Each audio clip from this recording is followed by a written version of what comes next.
तो आज हम पढ़ेंगे reflection of light. Okay, so speed of light will decrease when it travel from rare medium to denser medium or vice versa. Suppose here we have rare medium, so this light ray is coming from rare medium to denser medium. Suppose this is the water or glass, whatever you can say. Suppose this is the water. Okay, तो जो ray of light आ रही है इसकी speed होगी जो water के अंदर हो जाएगी वो कम हो जाएगी। Getting my point? सो यहाँ पे स्पीड ऑफ लाइट सी की इक्वल होती है which is equal to 3 × 10⁸ metre per second. तो उससे जो डेंसर मीडियम है उसके अंदर जो स्पीड ऑफ लाइट होगी वो क्या होगी, कम होगी। First point is this. Okay, and vice versa, जब लाइट डेंसर मीडियम से रेयर मीडियम में जाएगी तो स्पीड ऑफ लाइट बढ़ेगी। Getting my point? Okay, now why the speed of light will decrease in the denser medium? Okay, so speed of light जब decrease होगी, first it will decrease, then it will change its path also. How? Suppose it coming from rare medium to denser medium. Okay, this is denser medium, so it will bend toward the normal.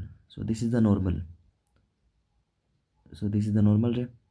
So this light ray is bending toward the normal, so this is the angle of refraction. Okay, now how much it bend? Okay, this is the path of incident ray, so that much is bend na, at that much angle. Okay, so how much it deviate from its original path to refracted path? So this deviation, how much deviate, how much angle is deviated, this angle is called angle of deviation. Getting my point? Okay, so can I like this angle of incident, or this is the angle of this total angle? So both angle, this angle and this angle, both angle are equal. दोनों angle equal होंगे, correct? Why? Because of vertically opposite angle. So this angle and this angle both are vertically opposite angle. So can I write like this? Angle I is equals to angle R plus angle of deviation, correct? Because both are vertically opposite angle. Now angle of deviation will become angle I, angle R will come here, so angle of deviation become angle I minus angle R. So this is the case, this is the angle of deviation for when the light ray move from rare medium to denser medium. Okay, now here we will talk about the denser medium to rare medium. Suppose light is coming from water to air, correct? So water से air में light आ रही है, so this light ray will bend away from the normal. Okay, this is the normal, so it will bend away from the normal. देखो यहाँ पे जो light ray थी वो normal के पास आ गई, करेक्ट? जाना यहाँ पे, अगर दिस मीडियम, अगर मीडियम चेंज नहीं होता then what happen, this light ray will go this black path, correct? ऐसे चली जाती, बट मीडियम चेंज हुआ तो लाइट रे नॉर्मल की तरफ बेंड होगी। यहाँ पे डेंसर से रेयर में आएगी, so light ray will move bend away from the normal, so it will move away from the normal. So यहाँ पे it will move away from the normal, correct? So यहाँ पे this angle and this black line suggest the path of incident ray. अगर ये medium change नहीं होता, so this ray will go undeviatedly like this, so it means this angle is equals to this angle, why? Vertically opposite angle, but ये light ray थोड़ा deviate हो गई, तो क्या मैं लिख सकता हूँ angle I is equals to angle R minus S. How? See, this is the whole angle, so this angle R plus this angle delta, correct? So angle I will be R minus this. Why? Because this is the angle I, this is the angle R, so it will be equal to R plus this angle, correct? So angle I will become R minus delta, this whole R minus this delta will become this angle, and this angle and this angle, both angle R become equal, correct? Now when the light ray incident at normal at 90 degree, if light ray will incident at 90 degree, then this is the normal. So normal and incident ray and reflected ray all lie in same line, correct? यहीं पे incident ray है, यहीं पे reflected ray, और यहीं पे normal है, तो एंगल ऑफ इंसिडेंट भी ज़ीरो, एंगल ऑफ रिफ्लेक्शन भी ज़ीरो, और एंगल ऑफ डेविएशन भी ज़ीरो। बट स्टिल जब लाइट एक मीडियम से दूसरे मीडियम में जाएगी, speed will decrease, speed will decrease, correct? But speed will decrease, but angle of incident, angle of reflection and angle of deviation all become 0. Getting my point? So direction will not change. So when light move from one medium to another medium, its path will change, or path means or its direction will change, and its speed also changes. Getting my point? Now we'll go to the law of reflection. तो देखो law of reflection, first law of reflection क्या बोलता है अपन को कि angle of incident, angle of reflection और normal, sorry, incident ray, reflected ray and normal, they all lie in same plane, correct? How? Now this incident ray, this is reflected ray and this normal, so this lie in same plane na, in the plane of this page, correct? So this is the first law of refraction. Here we are talking about the refraction, okay? Now second law, sin I by sin r, sin I by sin r is equals to constant, and that constant is come equal to the mu. So sin r by sin I by sin r is equals to mu. So mu is the refractive index. So we can define the refractive index as a ratio of light of speed in air upon light of speed in medium. Okay, v is the speed of light in medium and c is the speed of light in air. So we can define as ratio of speed of light in air with respect to the medium. Getting my point? We can also define like this. It is the ratio of sin I by sin r, correct? Now remember this thing, okay?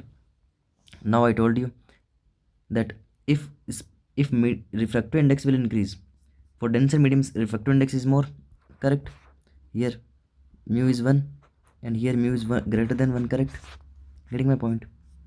Now if refractive index will increase, then this speed will decrease. It means कि light है वो rare से denser medium में आएगी, correct? Rare से denser medium में आएगी तो क्या होगा, स्पीड कम होगा. स्पीड कम क्यों हो रहा है? बिकॉज ये जो म्यू 1 है और म्यू 2 है, म्यू 2 बढ़ रहा है ना, सो म्यू 2 बढ़ रहा है, रिफ्रैक्टिव इंडेक्स बढ़ रहा है, तो स्पीड कम हो रही है. Getting my point? तो it means can I like this, mu is inversely proportional to v, correct? So mu बढ़ेगा तो वी कम होगा, correct? Now we know this, v is equals to of lambda. Okay, this formula you remember, okay. Frequency, now frequency do not change. Suppose light is coming from this point to this point, so frequency यहाँ पे भी f है और यहाँ पे भी f है. Getting my point? So frequency will not change, but speed will change and wavelength will change. Why both will change? Because refractive index will change. जो frequency है ना, it depend on the source of light. Suppose करो जो light है वो sun से अर्थ पे आ रही है और वो मिरर पे स्ट्राइक कर रही है या फिर किसी भी वाटर के अंदर स्ट्राइक कर रही है, तो सोर्स तो चेंज नहीं होगा ना, लाइट तो सन से आ रही है, करेक्ट? तो सोर्स विल नॉट चेंज, तो source will not change, then frequency will not change. Getting? तो v equals to of lambda, this is the relation between speed frequency and wavelength, correct? So v will increase, lambda will increase. Okay, now if light ray move from rare medium to denser medium, speed will decrease. This I told you, rare medium से denser medium में light जाएगा तो क्या होगा, speed will decrease, so v will decrease. So v will decrease तो अब sorry lambda will decrease, because v and lambda both are directly proportional to each other. तो speed कम होगा तो वेवलेंथ भी कम होगा, but frequency still remain same. Getting my point? So v कम हो रहा है तो then lambda will also decrease. Okay, suppose here the light is coming from medium A to medium B, correct? So medium A के अंदर frequency F है, speed of light C है, और अपन मानते हैं जो वेवलेंथ है वो लेमडा 1 है, सॉरी लेमडा है, करेक्ट? तो दूसरे मीडियम, सेकंड मीडियम के अंदर उसकी फ्रीक्वेंसी तो सेम रहेगी, एफ ही रहेगी, बट उसकी स्पीड होगी वो सी से वी हो जाएगी, और उसका जो लेमडा होगा, वेवलेंथ होगी, वो लेमडा डेस हो जाएगा, correct? So can like this, c is equals to of lambda, c is what, speed of light v है, so v is equals to of lambda और c is equals to of lambda. This is the first equation. For first equation, so frequency will become this c will come down, correct? So frequency will become c by lambda, correct? Here c by lambda, correct? So frequency is c by lambda. यहाँ पे भी v is equals to f lambda dash, so frequency will become lambda by, so frequency will become v by, sorry, here frequency will become v by lambda dash, correct? Now here v by lambda dash, here c by lambda dash, correct? This frequency and this frequency, both frequency are equal, correct? दोनों frequency equal है, तो क्या मैं इन इसको और इसको equal to put कर सकता हूँ, बिकॉज दोनों फ्रीक्वेंसी इक्वल है. So c by lambda equals to v by lambda dash. Correct. तो lambda dash will come, lambda dash कितना आएगा अपने पास, लेमडा डेस इधर मल्टीप्लाई में आएगा and this will go there and this c then will come down, then lambda dash will be lambda v by c. देखो क्या मैं इसको लिख सकता हूँ, क्रॉस मल्टीप्लाई किया मैंने. करेक्ट. क्रॉस मल्टीप्लाई करके मैंने लिखा lambda dash into c equals to v into lambda. So lambda dash will become v lambda by c. Correct. Getting my point this. So here lambda v by c. So अब देखो अपन को पता है कि mu is what, mu is c by v. So मैं इस we को नीचे लेके आऊँ, क्या मैं इस वी को यहाँ पे नीचे लेके लिख सकता हूँ सी बाई वी, और सी बाई वी की जगह मैं लेमडा लिख सकता हूँ, सॉरी सी बाई वी की जगह मैं म्यू लिख सकता हूँ. So lambda dash will become lambda by mu. तो कितनी वेवलेंथ विल डिक्रीज, जो वेवलेंथ जो आपको रिफ्रैक्टिव इंडेक्स दिया उससे आप डिवाइड कर दोगे तो you will get the lambda dash, जो सेकंड मीडियम का जो लेमडा है वो तुम्हें मिल जाएगा. So lambda dash will come lambda upon mu. Okay. Why, because C v को अपन नीचे ले गए, सी बाई वी क्या हो गया, म्यू हो गया. So lambda by mu. Okay. Now we get कि जो म्यू होता है वो लेमडा के इन्वर्सली प्रोपोर्शनल होता है. Getting my point. तो म्यू होता है वो वी के भी इन्वर्सली प्रोपोर्शनल होता है, और म्यू जो होता है वो स्पीड ऑफ लाइट के भी इन्वर्सली प्रोपोर्शनल होता है. Getting my point. Now refractive index depends on, so on what factor refractive index will depend. So it depend on the nature of medium और optical density. भाई medium air के molecules है वो दूर दूर होते हैं. करेक्ट. तो उनके अंदर light will come easily and will not change its path. if water, I'll talk about the water, water के मॉलिक्यूल पास पास होते हैं तो उसकी ऑप्टिकल डेंसिटी ज़्यादा होगी. करेक्ट. ऑप्टिकल डेंसिटी ज़्यादा होगी तो if light ray will come it will bend because of this particles. Correct. So it means if optical density will increase then refractive index will increase. तो सबसे ज़्यादा refractive index solid का होगा, then liquid का, उससे कम liquid का होगा, then सबसे कम एयर के अंदर होगा. That's why speed of light in air is maximum. Now temperature बढ़ेगा तो रिफ्रैक्टिव इंडेक्स कम होगा. वाई, टेम्परेचर बढ़ेगा तो these molecules will move further from each other. Correct. जो मॉलिक्यूल्स है वो दूर दूर जाएंगे, मोशन करेंगे तो दूर दूर जाएंगे. सो उससे क्या होगा, ऑप्टिकल डेंसिटी कम होगी. ऑप्टिकल डेंसिटी कम होगी तो क्या होगा, म्यू भी कम होगा. So if you increase the temperature mu will decrease. Okay. Colour and wavelength of light. Okay. Refractive index also depend on the colour और wavelength of light. So different colour have different speed in different medium. So different colour की जो different speed होगी different medium होगी, rather than बस air के अंदर जो medium जो स्पीड होती है सभी कलर्स की वो सेम होती है. तभी तो आप देखते हो कि आप प्रिज्म से लाइट को पास करोगे सो it will deviate and it will disperse into 7 colors. Correct. But air के अंदर वापस they will come and meet to be same color, white light. So this white light will in this white light wave 7 colors VIBGYOR. Correct. So सभी VIBGYOR की speed same होती है तभी तो अपन को वाइट लाइट दिखती है. करेक्ट. तो वो किसी मीडियम में जाएगा तो इट विल सबकी स्पीड अलग अलग होगी. That's why dispersion will take place. Correct. Now speed of red is maximum, speed of red light is maximum and speed of violet light is minimum.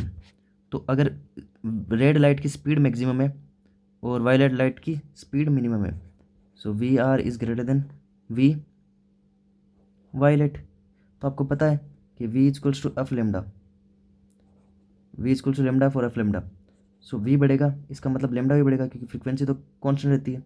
इसका मतलब अगर स्पीड रेड लाइट की सबसे ज़्यादा है तो रिफ्रैक्टिव इंडेक्स भी red light का सबसे ज़्यादा होगा. दैट्स वाई रेड लाइट का सबसे ज़्यादा होगा. तो सॉरी रेड लाइट का वेवलेंथ भी सबसे ज़्यादा होगा. अब you know V is inversely proportional to refractive index. Correct.